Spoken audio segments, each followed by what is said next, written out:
Good morning and welcome to Green Gulch. How many is the first time? Yeah, good. Welcome. Welcome to those who are online. So welcome to everyone far and near, low realms and high realms, whatever, wherever any living being is going to reach, this meta will reach, they're welcome to engage. I also want to recognize the number of people that come every weekend. I feel like they're our Mahasangha, so I welcome them.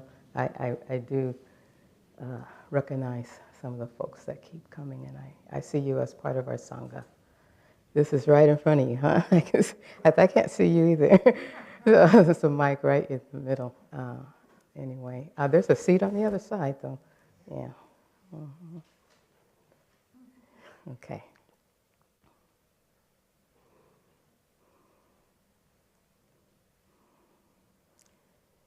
I first want to give gratitude to all of my ancestors and all of those teachers and those who have inspired me and brought inspiration for me to be in this seat at this time, and also to those who support me here at Green Gulch to be here to speak with you. If you haven't heard me before, I usually try to share the practice from how it has affected me or how I practice.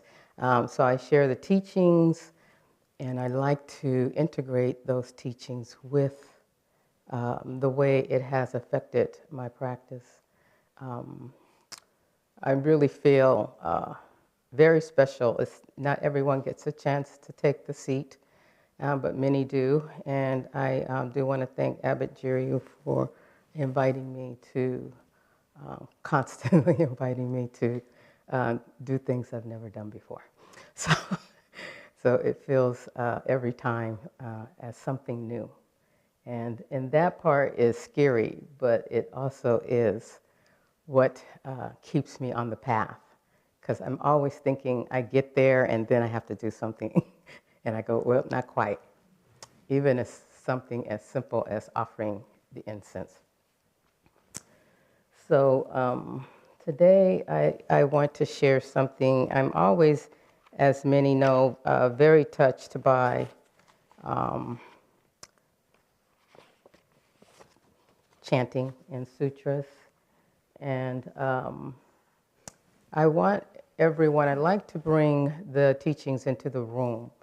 And so I'd like everyone just for a moment to first send a metta out to your ancestors, to your family, your friends and community, and to the world where there's so much great suffering in so many ways.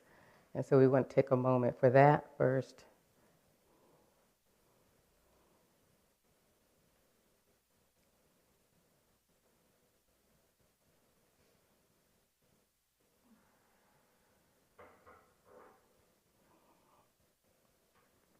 And then to consider that what we're doing is not just for ourselves or a way of gaining something that no one else has a chance to. Maybe where they live, it's not allowed to gather. So we're doing that for others. So I want you again to think about how you suffer. I want you to actually, maybe there's a story in your mind. This will help you as we go through this talk. Is to think of what has been a place of suffering. And I'm sure you might come up with 10 stories. Right now, you could probably come up with quite a few. But maybe the one that you like to tell, the story that you tend to tell, so that people understand you, or a way of getting to know people or to connect. And so don't go through the entire story, just pick a story, have a title on it, and remember it as a kind of a point of place in which you connect, where you notice this story rising and rising and rising. And I'm hoping that what I offer will help you maybe see what is happening and why this story's been going on for a month, 2 months, 5 years, 10 years, 20. How many have 20-year story that continue to come? Come on, it's all right, it's all right, it's all right. I got it too. We're all human beings. We're all human beings. So,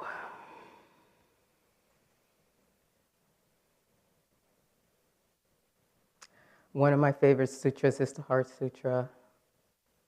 And I love just the first line. It's a lot, a teaching in that. Avalokiteshvara Bodhisattva, when deeply practicing prajna paramita, clearly saw that all aggregates are empty and thus relieved all suffering. Avalokiteshvara Bodhisattva, when deeply practicing prajna paramita, clearly saw that all 5 aggregates are empty and thus relieved all suffering. Okay, that's all you need to know. Wow. Relieved all suffering. That's something, isn't it? Can you hear that? That's amazing to me. That there could be something like that could actually transform one's spirit, one's soul, one's mind, one's body, and a teaching that probably took decades to come through the Buddha. Avalokiteshvara is another name for Kuan Yin or Kuan Yam or Kanzeon, many names for the one who hears the cries of the world. And a bodhisattva is the one who also hears the cries of the world. And I'm assuming, if not everyone in here is probably a bodhisattva. And we had gathered together again to at least look at and listen to the cries of the world together. So the 5 aggregates that is mentioned in that first line, I want to speak on that because they were the exact teaching that helped me to expand that suffering story I had and carried most of my life. They also, before they before they speak of the 5 aggregates, there's the prajna paramita, and we can't get all the way into it, but it's wisdom. So Avalokiteshvara Bodhisattva, when deeply practicing prajna paramita. So this is a very important part in that relieved of all suffering. So we kind of got relieved of all suffering. And oh yeah, the 5 aggregates, if you know what those are, or you studied them before. And it became very much a study for me for many years. And as the librarian at Tassajara Zen Center, I studied it over and over from different traditions. It's very interesting to study it from Tibetan or Theravada or these different Buddhist traditions, and it still comes to that core of the heart. And it made sense that we chanted all the time and that we would begin practice all the time with the heart. And that heart includes body and mind. And so I took it very, very deeply when I first heard the chant without knowing what 5 aggregates meant. Aggregates sounded more mathematical to me, and it kind of turned me off that word aggregate. Although I did like math, but I wasn't good at it until when it got more complicated. I'm not good at arithmetic, but I'm really good at calculus and trigonometry and things like that. But I couldn't do arithmetic and still have trouble with it.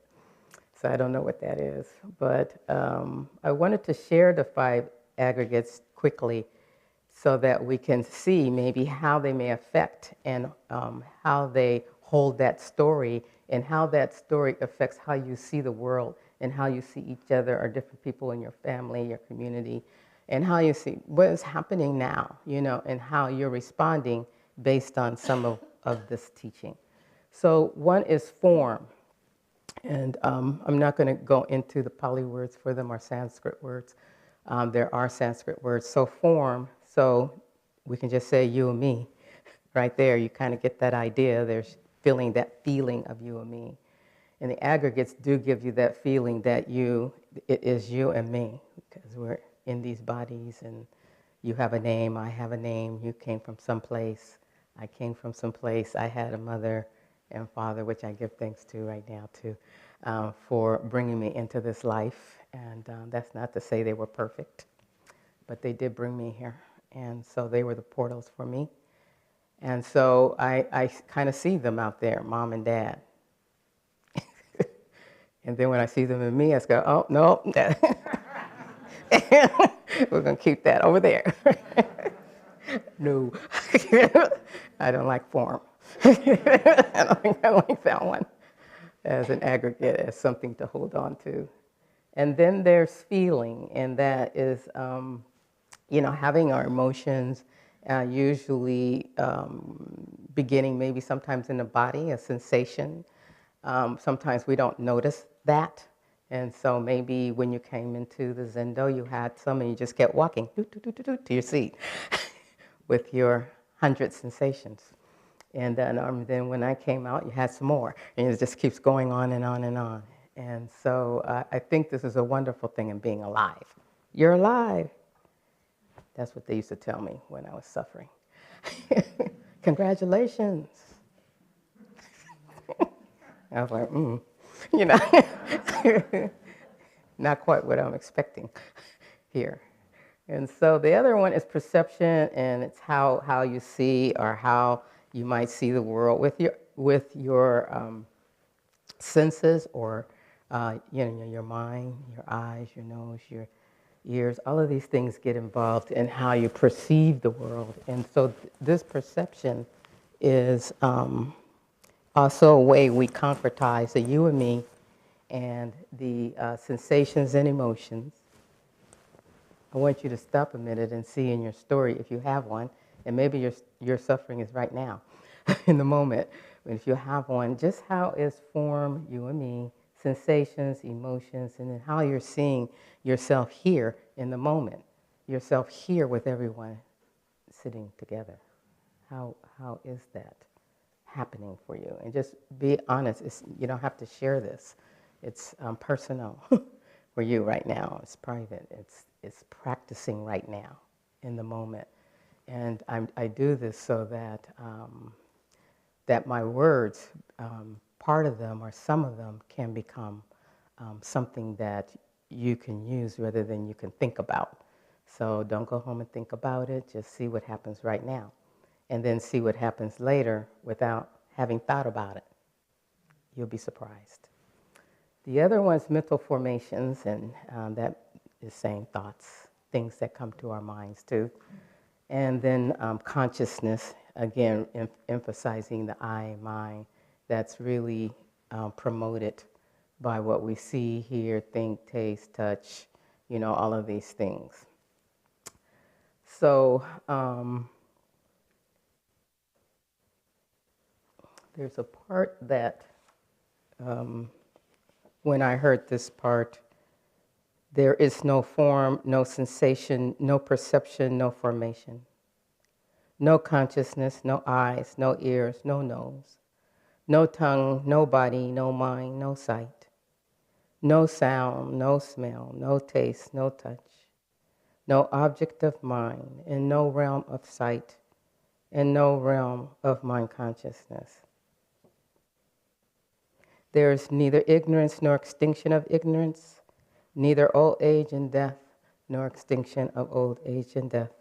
No suffering, no cause, no cessation, no path, no knowledge, and no attainment. Okay, we can go home on that one too. Okay, there's nothing. Okay, I feel all of those things, don't you? All of those things are very real. So why would we have a teaching like that?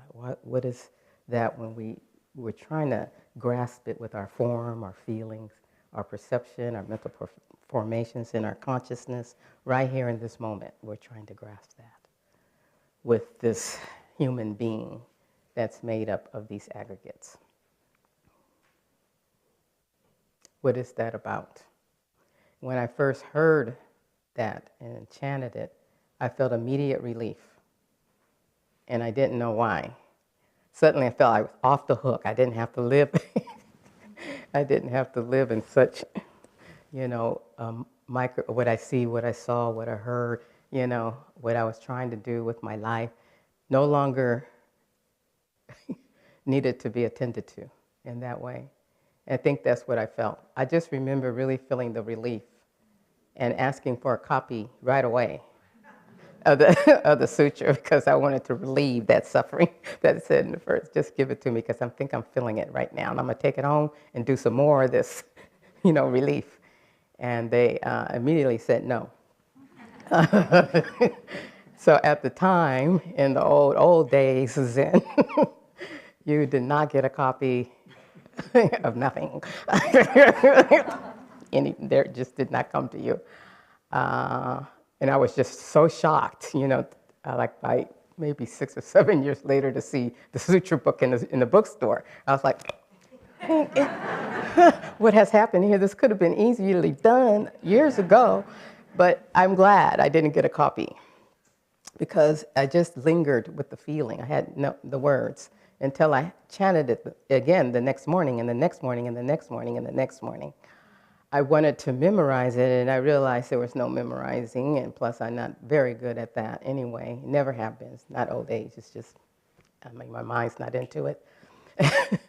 And so I would hear that over and over, to know this, to know that, to know that, and feel the same relief. And I didn't really understand why that was there. And then I said, oh, it's a translation problem, I know. They just can't quite find another word for no.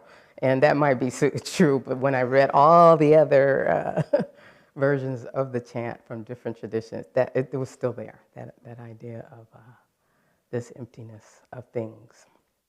And when I felt the emptiness of it, just for a moment, I didn't know what the feeling was.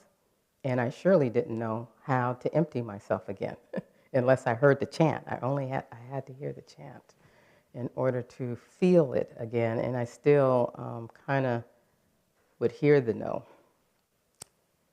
So I wanted to tell you, like maybe 2 experiences that I had to help you. Wondering, does any of that help with the suffering stories you have, or does it give you a big blank page? How many have a big blank? It's okay if you have a big blank page around. Great, thank you. Yeah, of what that all means and in relationship to the story I asked you to hold. So it really takes, I want to say, time and a lot of practice. And that means a lot of zazen, a lot of stillness if you're not doing zazen, stillness and silence, to allow prajna, paramita to arise in you, to have wisdom to arise in you, and compassion to arise in you over years around what it means. So I'm giving you a peek preview through my life of what may could help in your life. So it's not guaranteed. Nothing's guaranteed. There's no 30-day trials, and you can't give it back. You already bought it, and nope. No returns or refunds. So when I was being ready to be ordained, and I was only interested in being a novice priest, quiet in the back, in the dark, forever, for the rest of my practice period. And you see that didn't happen. And and so I was told by my teacher as she was, bringing me into this priesthood, now you know what I want you to do with this. And I'm like, what is it? What is she talking about? She said, I want you to go out and share the Dharma. I want you to share it with everyone. And I especially want you to share it with your people. He said, I'm picking you in particular. And that's like, how come this keeps landing him? It's very heavy weight. It felt like that, And I knew this was the way Zenke Blanche Hartman did her work and her practice. And she did ordained 3 priests of color, the first 3 priests of color in the Suzuki Roshi lineage. There was another person, but they stepped aside. way long ago before I showed up at Zen Center.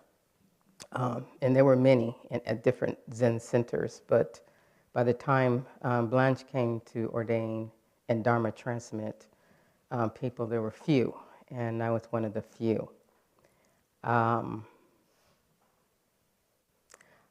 believe I went out and did what she wanted me to do, and that was share it with my family and friends and people who were around me, not proselytizing. I never said a word. I never said a word about what I was doing, where I was going, and that I was Buddhist or chanting or anything. My hope was that it would arise in my body and people would see something different of me. And it happened. They did. I could feel they would ask me, what are you doing? Where are you going? And so I still didn't share it in that way. But I think to this day, I'm thinking of Zenke Blanche Hartman. And I think she would be pleased. She was, I consider not only my teacher, but my Dharma mama. You know, you do things for your mother. And I did see every year the effects of just staying in the gateway. I had everything in my mind. I had a lot of negativity. You know, I was moving with, oh, we need to do this. We need to change Zen. We need to change the Sangha. We need to change. That would be in my mind, but I knew I only had one way to do it.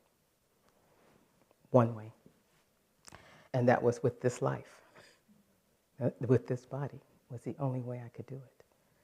And if I couldn't do it through that, then what good was it for me to talk everybody into it?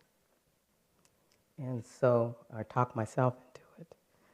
And so there was a post on Facebook, and yes, I'm on Facebook, and my family's on there, so I'm not going nowhere. That's how I find out who's getting married, who has a baby. It's odd. But there was a post about the lineage of Black Dharma teachers in Zen, and they were trying to figure it out. And there is a lineage, there is an ancestral lineage that exists, and I wanted to make sure that it's spoken into the room, and to talk about those pioneers. And the first to be Dharma transmitted was Merle Kodo Boyd, who has now passed, and practiced in the Maizumi Roshi lineage of Los Angeles, the Zen Center in Los Angeles. And I remember meeting her. I'm so glad I went all the way to LA. I live in LA, but I went to meet her in the garden, and I said, Merle, what are we to do? What are we to do? You were, Blanche told me to do this and do that. You'll bring the people into the. And I said, like that cab driver right there, should we talk to him? And she's like,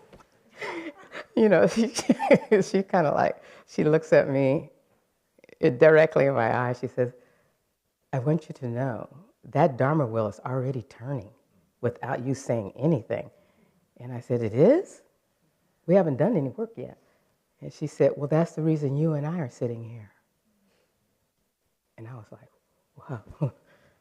Because I had never really met a Black Dharma teacher transmitted in a brown robe. And it was a big moment to stop and be with that, to be in that moment. And so I still kind of went on around a bit with some negativity inside of me, and I knew it was around form, feeling, perception, mental formations, and consciousness. I learned that later. That's why I studied it so much. I said, oh, this is me. So, if I can let go of some of this, or I could understand it a little more, I wouldn't feel so stuck in the place that I am with this story about what goes on and what doesn't go on, in spiritual communities or Zen communities. So this lineage, to me, is a powerful affirmation because it really let me know that there was something else. There wasn't just what I saw, what I thought, it was more. There was this whole lineage that was being formed without my hands, and I had nothing to do with it. You know, I didn't manipulate it into being. And so the Jules Shuzen Harris, another Dharma, Black Dharma transmitted teacher who also passed, I think, in 2023. And he's number 2. And, well, he's number 1 in his lineage of his teacher, which was a New York village, Zendo, Pat Inkyo. And so he's number 1 in his. We have all these lineages. And then there was, I think, in there, Angel Cota Williams, for those who might know her or them. And then not long after that was Riamon Ilda Gutierrez Badikin. She is actually the first one of African descent to be Dharma transmitted in the Suzuki Roshi lineage. Know that name. Know that name. And then came, I always include Kieru Leon Schutt, although she's not of African descent, we're just all together in that movement, and she's Vietnamese. And then there was me. And so I say that to know that there is this very kind of quiet turning of the wheel lineage, which for me was an expansion from my form, the way I thought, the way I felt, the way I perceived things. And so then I go, okay, there's this other thing. So did I go to, oh, now I'm going to start thinking positive of these things, or I'm going to go negative, no negativity, just positive. No, I didn't. That's not what, sometimes the teachings feel like this. Instead of being negative, you can be positive and think like this. You know, you could have no mental formations and you'll not suffer.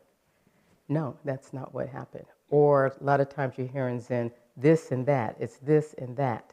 And one time someone said, oh yes, it's paradoxical. I said, no, it's not even that.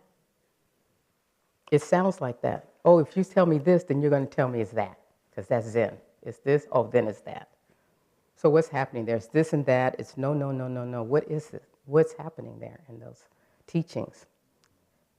And I can say, with this experience of watching this lineage evolve of teachers of African descent, to say there is something else, and there still may be some negativity and trouble and suffering, but it's all together. It's not just one. It's teaching us about expansion. So when we say no eyes, no ears, no nose, that's expansion of what we're thinking about. There's an expansion in your suffering story. You don't have to go look for it. There is an expansion. There's something else going on at the same time. Like there's something else going on in the world right now at the same time that we're in here. We have not left the world. We're still in the world. We're just sitting over here in the world. So when I started to understand this and that, this paradoxical, this way of no, no, no, and this kind of emptying out was a chance to actually turn in and to see and to understand how the stories keep moving and how they keep us in the one place, at least myself, in the one place. And then as I practice more, because I feel that that practice of Zazen is a practice of expansion. And so that's what we're experiencing when we're practicing. And that's what I experienced of the lineage that is expansive without me doing anything. I didn't do anything. I just show up. I do show up in the best way that I can. And the things that I offer in my writings are the practice and not an interpretation of how I see things because of my culture or my skin or whatever. Those things. I am creating an expansion of what exists already.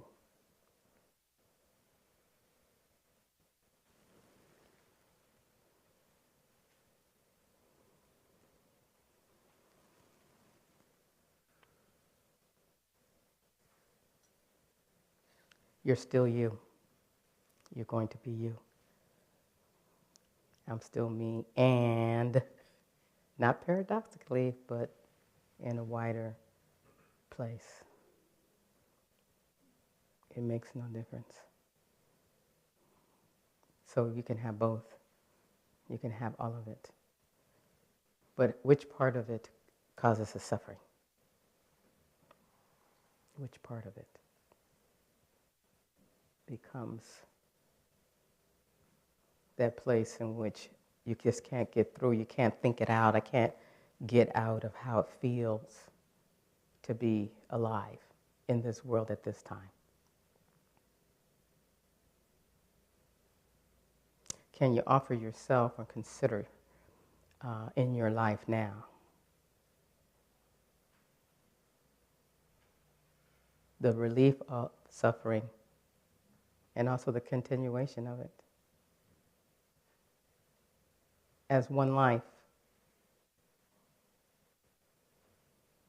And someone saying congratulations when the bad things happen. Bad things. I think it's important in these times to not, I think, overuse wisdom teachings. A lot of times I hear them, and to overuse them as an excuse, compensate with things we haven't really quite experienced, like compassion or wisdom. We just want to do them and hope that they have a result. Then not to say you don't aspire to that. You can aspire to loving kindness. You can aspire to compassion. And yet you can let those things go, especially when the bell rings. I love when things ring like that.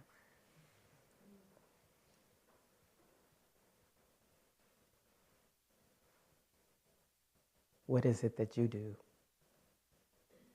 What is it that you think you're doing? And how has that worked out? So we can only work here, and then we can work with people who are next to us. That's what I love about this practice. You can sit one here, one there, and be together in all the difference, all the trouble. Like, no, don't talk, no. But it's just the way it is. This is life. And I'm honored to have been brought into this part of my life, to be in the world, in this part of the world. And not to say I'm not out there, because I am, in all the years that I've practiced. And to say I'm also concerned and worried, and there's much anguish inside of me. And I must come with that anguish and speak to you while anguished, and also speak to you while not. At the same time, it's all going on. How you live a life like that? How do you live like that?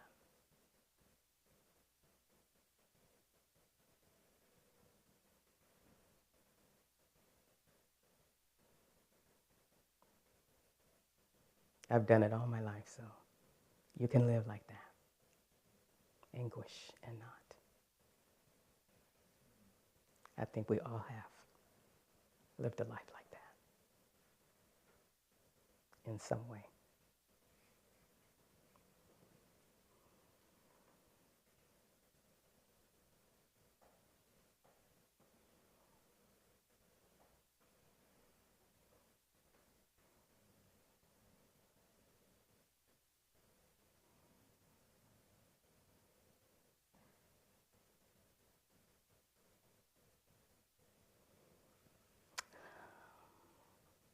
I think as I bring this to a close, I would love to hear from you. Anyone who wants to comment, doesn't have to always be a question. You want to share, I would like that. and also would like to send out what we're doing here energetically to the world. And, you know, I think may all beings be safe and be well, be cared for and understood, be protected,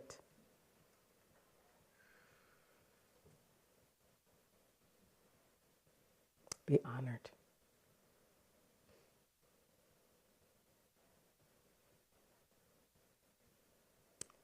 seen as precious in everyone's eye, everyone, even for a moment,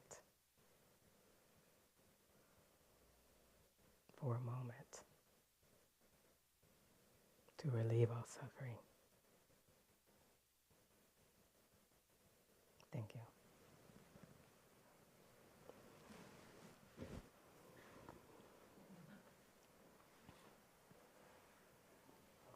Microphone around so people online can hear your questions or comments.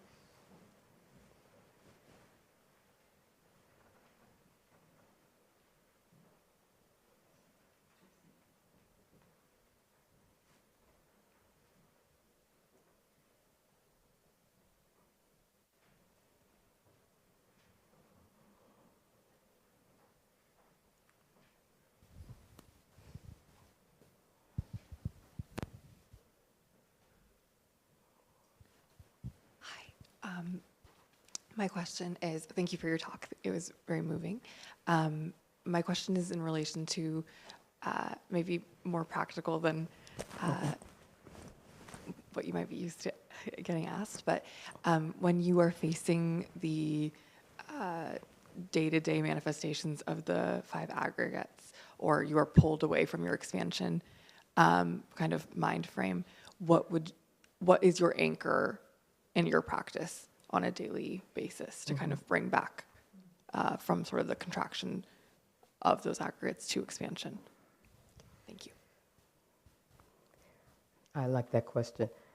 I think and feel that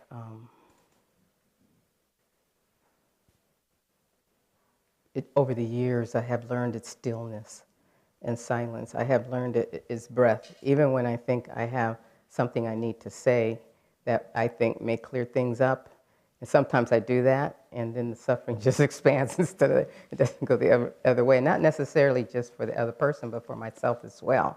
Because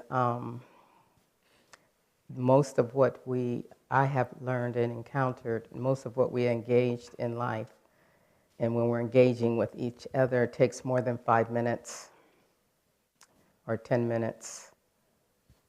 It takes time. And for me to take time, I have to rely on my breath.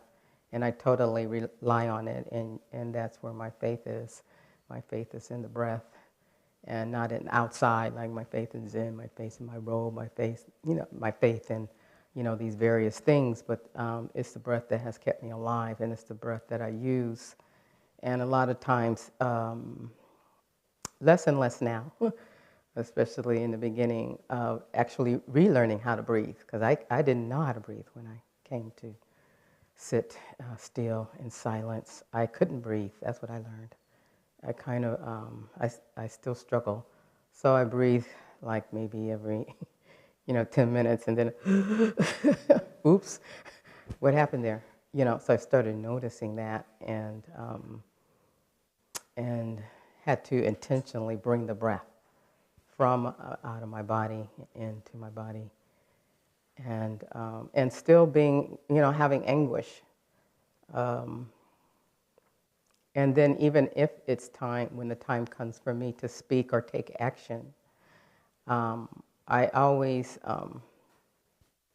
hope that it comes from that place, from the breath. And sometimes it doesn't. I might say something too fast, too soon, because guess what? I'm a human being with all of my form, my feeling, my perception, my mental formations. I understand it very well, that I'm a human being. I understand that very well, and I'm not going to be nothing else than that right now, as far as I know. And others seem to be human beings as well, as far as I know. And if you're not, I'd love to meet you. But uh, I think it's important to develop something, because even before Buddhism, I would at least I was fortunate enough to live in an apartment one time where I would just make a fire and lay in front of it and cry all day. So when I transferred over to the cushion, I still would just lay on it and never sit on my cushion and cry all day. And so it became, you know, stopping, my way of stopping, my way of allowing, not stopping in calm and trying to get calm, but just stopping and sobbing, and then not sobbing, laughing, you know, go to sleep. Oops, you just went to sleep right in the middle of your meditation, you know, or, you know, I pick up a pen, my to-do list. I kept it right by my pad because I just had this to-do thing all the time. So I said I would just keep, eventually it went away. Why? Because I forced myself? No, my life changed. So there wasn't necessary to have a to-do list, and things still got done. I'm still alive, things got done. So I didn't have to write that out before I sat, because, you know, after a while, it's every 5 minutes, you know, make sure, wash the clothes, go to the pharmacy, do the laundry, you know, you know, and I was doing that. That was the beginning of my practice. And it was okay, at least I was sitting down. That was huge. I hope that helped. Yeah. Yes, thank you. Okay.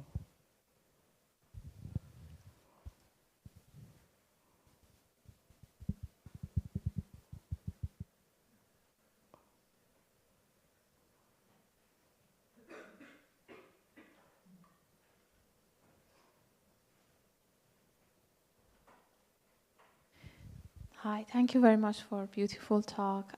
One thing that was very refreshing was that, you know, the culture that we live in outside these four walls has so much emphasis on doing. And part of it is, you know, we are driven by solving the problems, but then we get so focused on the suffering, and that might, you know, create more negativity, and our actions might sometimes be driven with that, you know, kind of worries or negativities and suffering, and maybe they are not as effective sometimes. And when you were talking about cultivating that aspiration for compassion and kind of feeling it, you know, before doing anything or maybe doing less, how would we find a balance? You know, what would be the right way to understand this is the moment to act versus this is the moment to pause?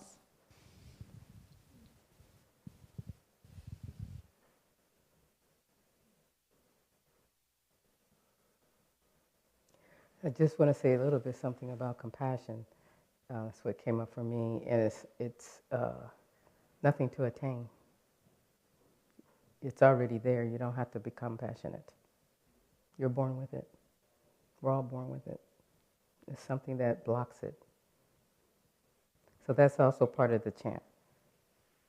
Without hindrances, there is no fear. So the hindrances are keep us from feeling and seeing, you know, the things that are right there, right with us. And it's a lifetime of silence, a lifetime of stillness. So even though the world is moves very fast, and there's a way in which we don't have to join in it every single minute. And there's a way we're kind of used to joining it, and we're trained that way. If you're on social media or watching TV or anything, for it to come fast, you can get a package within 24 hours. And you know, I'm really old, so in my day, you couldn't do that. You were not going to get anything that fast, and especially if you bought it out of a catalog or something. We had catalogs then, you know, and you could buy things, and you had a wish list for what you wanted to buy. But there's a way in which I even found myself. So when I put my phone down, you know, am I afraid I'm going to miss something in the next hour? Or can that phone sit there all day long? And when it sits there all day long, it's amazing how eventually it's like, I wonder what happened to my phone. Like, where is it? And then when I get there, there's nothing on there but text from DoorDash. Because they text you every mealtime about what you might want to eat. So you have to really watch what is coming into you, into your life. Everything, even when you're walking down the street. If everybody zoom, zoom, zoom, you don't have to zoom with them. I do wish they had a slow lane for walking on the sidewalk. And I remember someone saying, or have a silent table at the restaurants. I wish we will come into that. And maybe we will. But you still can do it yourself, to take the time. It's difficult in this, If you slow down too slow, I remember speaking with some young people who were in college. They said they were working, they're just starting to work in the workforce. They said if we stop doing something in a month or two, then the whole thing has changed. Like the computer programs, the applications all have changed in 2 months. And I was like, wow. And I feel like that too. They're always updating my phone. Like, I don't know what got updated. A week ago, I thought I lost my photos. Oh my God, my photos. So they sent me through so much suffering. Because they meant everything to me. I just put the phone down. And then I picked it up the next day, and then the photos are somewhere else now. They're in another folder that you have to go click, click, click to get to the photos. So it's keep trying to let go of some of that. And even if you have a job like that where you're, like I did, sitting at a desk, I haven't been a monk all my life. I worked in the world for many years, 30 years, raising money in philanthropy. And I sat at a desk. I had meetings all day long. And then sometimes in the meeting, everybody would be blah, blah, blah, blah, and I'd be, And they would say, when are you going to get involved in the chaos? They actually said it to me. And I said, oh, I am. I'm hearing you. Mm-hmm. I hear every word. I hear every word. But I'm not doing that. You guys go and do the chaos, and I'll listen. And when I hear something that can help, I'll come in. I'll chime in. And same with my work desk. Looks like you're not doing nothing. I said, no, not in this moment. I would take time out at my desk. I'll just sit there. There's things you can do for yourself. I think we're afraid of what might happen. If we slow down, it'd be difficult to catch up. I have that feeling sometimes. Thank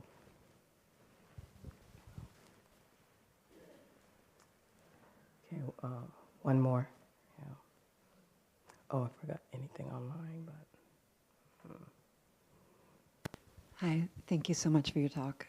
I was wondering if you could just speak a little bit, I'm not sure I understood, kind of how do we deal with the anguish over what is happening right now, and how do we not become swallowed by it? Mm-hmm.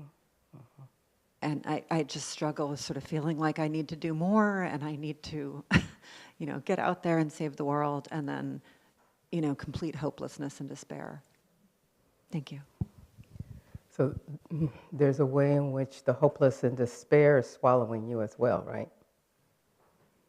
Your own hopelessness and despair is swallowing you along with what is out there swallowing all of us, eating at us. It is eating at us. Let's acknowledge that.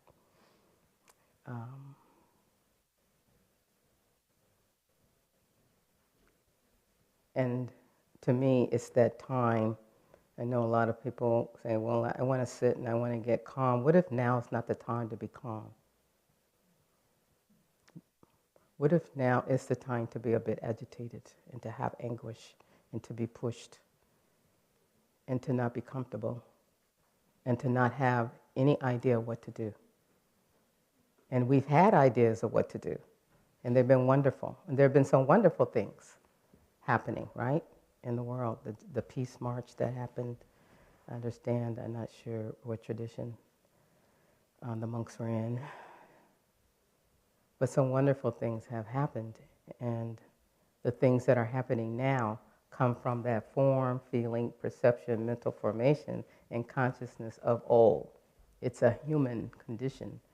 It has gone on since the beginning. I mean, this is the reason for the wisdom teachings and the wisdom teachings of Buddha, to constantly face and to constantly investigate and explore how it is that we're human and how it is we do the things that we do.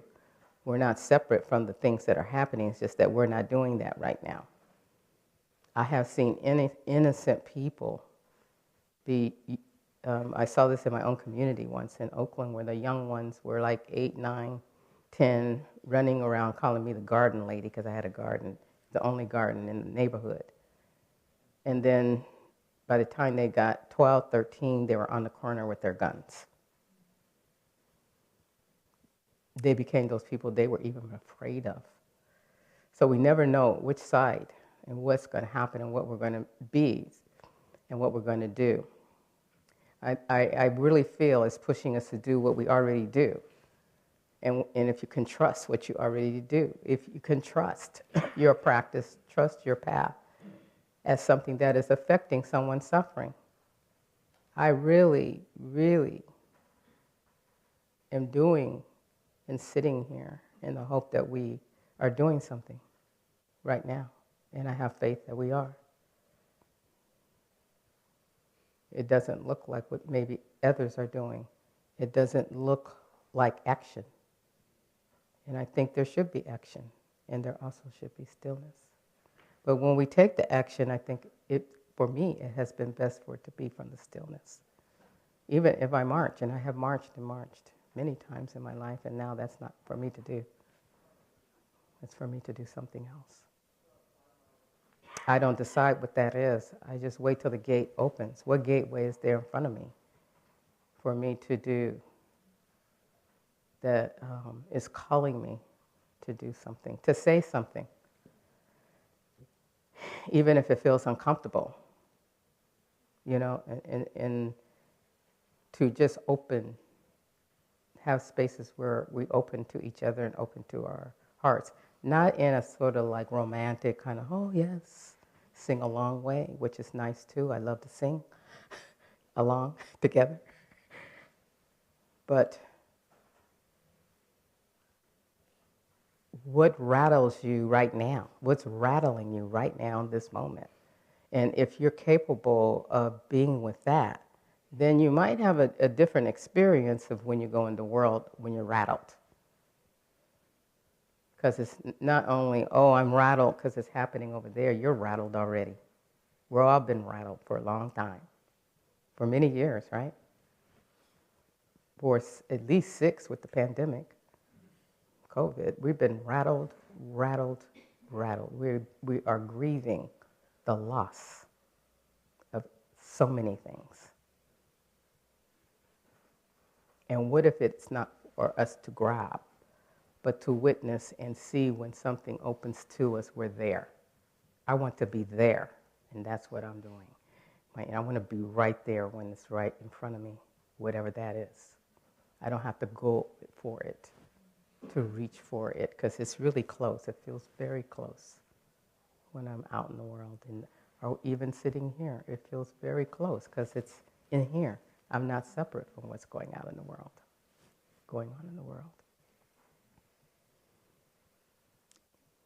It's right here. We just don't know yet. If we all live together at least 10 more years right here together, we might discover something.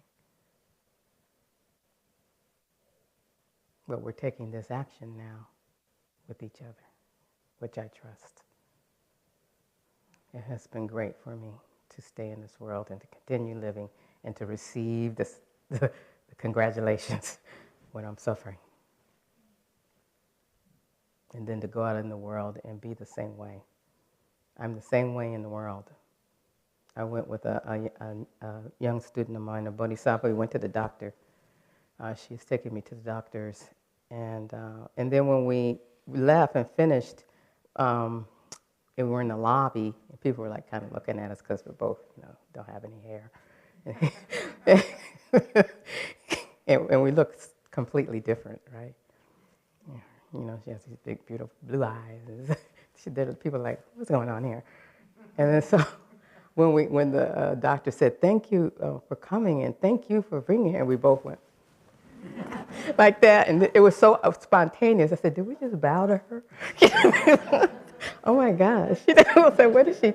She said, oh, that's so sweet. You know, that's what she said. So it was a wonderful moment. And I still feel that as such affirmation of what we can be. I mean, the doctor doesn't bow. That's not part of her practice. But it was a moment, and the people were in the, in the lobby, waiting room. What's going on here? And then it kind of continued to happen because we went on to get food, and it kept happening, even with the waiter. It was just how can we be where we are in the moment? And is there a chance in the moment to make that connection that it's being asked of us? Is the empathy too overwhelming for us to make that connection? Is there any empathy left? Is there too much water under the bridge for us to connect? All of these are questions to explore, it, but not through here, but through our lives and through our bodies and minds. That's the best I can say to that one. Thank you for that question. Okay.